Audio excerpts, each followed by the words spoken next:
दोस्तों Elon Musk, mark Zuckerberg और Microsoft के बानी बिल गेट्स जैसे लोग जिनके पास बहुत ज़्यादा सक्सेस, बहुत ज़्यादा फेम, बहुत ज़्यादा पैसा है, आखिर ये ऐसी कौन से स्टेप्स और कौन से प्रिंसिपल्स या ऐसी कौन सी हैबिट्स हैं जिनको ये फॉलो करते हैं और उसके बाद ये इतने ज़्यादा सक्सेसफुल हो सके।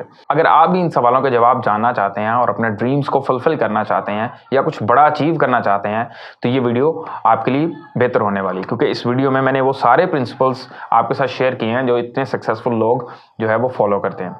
तो जब मैंने इन सवालों के जवाब ढूंढने के लिए रिसर्च की तो मुझे एक बहुत ही अच्छी बुक, जो कि one of the most influential best selling book है, जिसकी 1.5 करोड़ कॉपीज बिक चुकी हुई हैं, वो बुक पढ़ने का मौका मिला। ये बुक 25 साल की रिसर्च के बाद लिखी गई। इस बुक के ऑथर ने 500 से ज़्यादा दुनिया के मोस्ट सक्सेसफुल लोगों का इंटरव्यू किया, जिस इन इंटरव्यूज़ में कुछ सवालात पूछे गए मोस्ट सक्सेसफुल लोगों से कि वो किस तरह से इतने ज़्यादा सक्सेसफुल हुए, किस तरह से इतने ज़्यादा इन्वेंशंस कर सके, किस तरह से इतने ज़्यादा पैसा कमा सके। तो उन 500 से ज़्यादा लोगों ने जो जवाबात दिए, उनमें जो कॉमन चीज़ें थी उनको समराइज़ करके ये बुक लिखी गई। और इस बुक का नाम है think and grow rich by Napoleon hills. इस बुक के अंदर वो तमाम प्रिंसिपल्स बताए गए हैं जो कि सक्सेसफुल लोग अपनी ज़िंदगी के अंदर फॉलो करते हैं। तो चलिए स्टार्ट करते हैं। तो पहला प्रिंसिपल जो नेपोलियन हिल अपनी बुक में बताते हैं, that is you should have a burning Dzire. इंसान के दिल में दिन में बहुत सारी ख्वाहिशात पैदा होती हैं, लेकिन अगर आपने कोई चीज़ बड़ी अचीव करनी है, कोई बड़ा ड्रीम आपने फुलफिल करना है, तो उसके लिए आपके अंदर उस ड्रीम के लिए बड़ी बर्निंग डिजायर होनी चाहिए।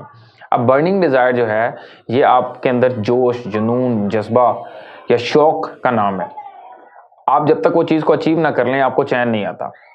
तो अगर आपने पैसा कमाना है या आपने एक हेल्दी लाइफस्टाइल गुजारनी है या आपने एक अच्छा रिलेशनशिप बिल्ड करना है, तो first of all you should have a burning desire for that.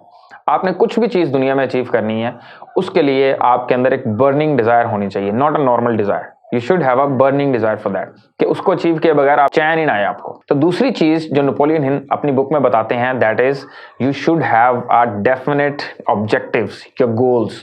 लोग अक्सर क्या कहते हैं कि मैं अमीर बनना चाहता हूँ, या मैं सेहतमंद बनना चाहता हूँ, या मैं एक अच्छा रिलेशनशिप बिल्ड करना चाहता हूँ।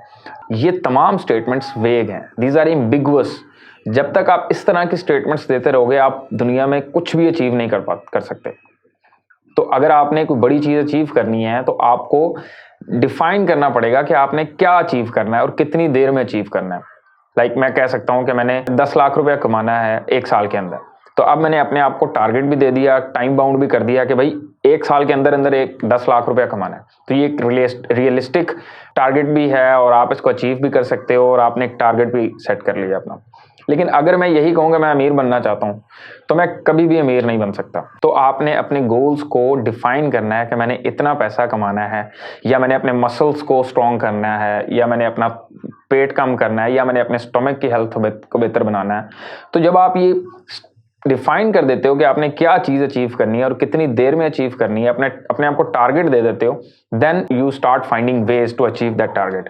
तब आपका माइंड आपको हेल्प करता है ऐसे आइडियाज़ जनरेट करने में, ऐसे स्टेप्स लेने में, या ऐसे प्लान्स बनाने में जिससे आप अपने डेस्टिनेशन की तरफ पहुंच जाते हो। आपने जो भी अचीव करना होता है वहां तक आप पहुंच जाते हो। तीसरी चीज़ जो आपके अंदर होनी चाहिए, दैट इज सेल्फ बिलीफ। जितना बड़ा आप टारगेट सेट करते हो उतने ही ज़्यादा आपको सेटबैक्स आते हैं, उतने ही ज़्यादा आपको फेलियर्स आते हैं। इस हालत में आपके अंदर एक सेल्फ बिलीफ होना चाहिए, एक फेथ होना चाहिए कि yes I can achieve that. जितना स्ट्रॉन्ग आपका बिलीफ होगा और जितनी स्ट्रॉन्ग आपकी बर्निंग डिजायर होगी, उतना ही ज़्यादा चांसेस हैं कि आपका माइंड आपको हेल्प करेगा आपके डेफिनेट गोल को अचीव करने में। So you should have a strong belief and faith that you can achieve that goal और दैट टारगेट। चौथी चीज़ जो है, that is to reprogram your subconscious mind. अब इसको समझने के लिए आपको पहले सबकॉन्शियस माइंड और कॉन्शियस माइंड के दरमियान डिफरेंस का पता होना चाहिए। एक होता है कॉन्शियस माइंड, एक होता है सबकॉन्शियस माइंड। तो कॉन्शियस माइंड आपको हेल्प करता है कोई भी काम करने में जो आप कॉन्शियसली कर रहे होते हो, और सबकॉन्शियस माइंड वो होता है जो आपको कॉन्शियसली काम नहीं करवाता, आपका माइंड खुद ही उसके ऊपर काम करना शुरू कर देता है। मैं इसको समझने के लिए आपको एक एग्जांपल देता हूँ। ड्राइविंग आपको नहीं आती, आपने ड्राइविंग सीखनी है, आप कॉन्शियसली ड्राइविंग सीखते हो कि मैंने गियर कैसे लगाना है, मैंने स्टीयरिंग को कैसे मूव करना है, मैंने एक्सेलरेटर कैसे दबाना है। दीज आर ऑल थिंग्स जो आप कॉन्शियसली कर रहे होते हो। वंस आपको ड्राइविंग आ गई, उसके बाद आपका माइंड खुद ही ड्राइविंग कर रहा होता है। आई मीन आप सोच कुछ रहे होते हो लेकिन ड्राइविंग साथ ही चल रही होती है। तो वो वाला जो काम होता है, that is going on with your subconscious mind. तो आपने अपने सबकॉन्शियस माइंड को रीप्रोग्राम करना है। अपने सबकॉन्शियस माइंड के अंदर वो जो आपने टारगेट सेट किया हुआ है वो डालना है, ताकि आपका सबकॉन्शियस माइंड आपको हेल्प करे ऐसे स्टेप्स और ऐसे आइडियाज जनरेट करने में जिससे आप अपने टारगेट को अचीव कर सको। पांचवी चीज जो है that is to have a mastermind group.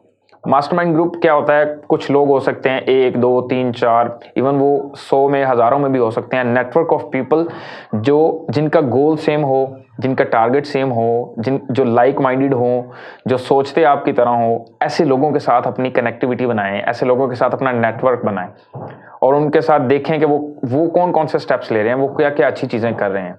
वो जब आप देखेंगे और उनको अडॉप्ट करेंगे तो आप उस टारगेट तक पहुंच सकेंगे।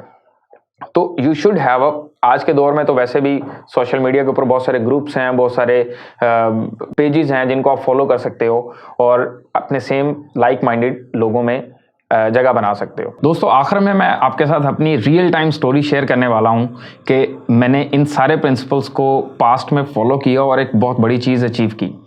दोस्तों, जब मैंने इंटरमीडिएट पास किया, I was going through the financial crisis और even I didn't have money, even a single penny for my educational expenses. Nobody can even think in that situation that he can become an engineer from a top class university of Pakistan. लेकिन मेरे अंदर क्योंकि एक burning desire थी, एक जुनून था कि यस, मैंने इंजीनियर बनना ही बनना है, and from the top class university of Pakistan. उसके बाद मैंने एक डेफिनेट प्लान बनाया कि किस तरह से मैं एक इंजीनियर बन सकता हूं और मैंने अपने आप को टाइम बाउंड किया, क्योंकि इंटरमीडिएट के बाद आपके पास 4 साल होते हैं। Then I written it down कि मैं अगले 4 सालों में एक इंजीनियर बनूंगा। इस दौरान मुझे बहुत सारी मुशक्क़त, बहुत सारी स्ट्रगल्स से गुजरना पड़ा। मुझे मजदूरी भी करनी पड़ी, लिटरली मुझे मजदूरी करनी पड़ी, मुझे ट्यूशन्स पढ़ानी पड़ी, मुझे पेपर चेकिंग करनी पड़ी, मुझे बहुत सारे ऐसे काम करने पड़े जिनसे मैं अपने फाइनेंशियल एक्सपेंसेस स्टडीज़ के फुलफिल कर पाता था और उसके साथ साथ मैं अपने घर को भी सपोर्ट करता था। उसके बाद I had a strong belief that yes, I can become an engineer if I do these steps, and if I struggle hard, if I work hard, yes, I can become an engineer. और उसके बाद मैंने अपनी struggle start की। I had a faith. और मेरे mastermind group में 2 लोग थे। ऐसा नहीं कि आपके मास्टरमाइंड ग्रुप में सैकड़ों या हज़ारों की तादाद में लोग होंगे तो फिर ही आप सक्सेसफुल हो सकते हो। मेरे मास्टरमाइंड ग्रुप में 2 लोग थे।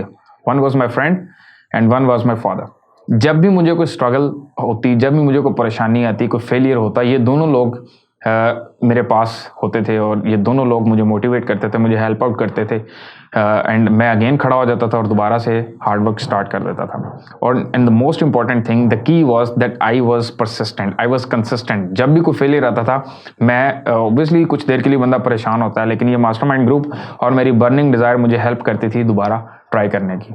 एंड अल्टीमेटली अल्हम्दुलिल्लाह आई बिकेम एन इंजीनियर।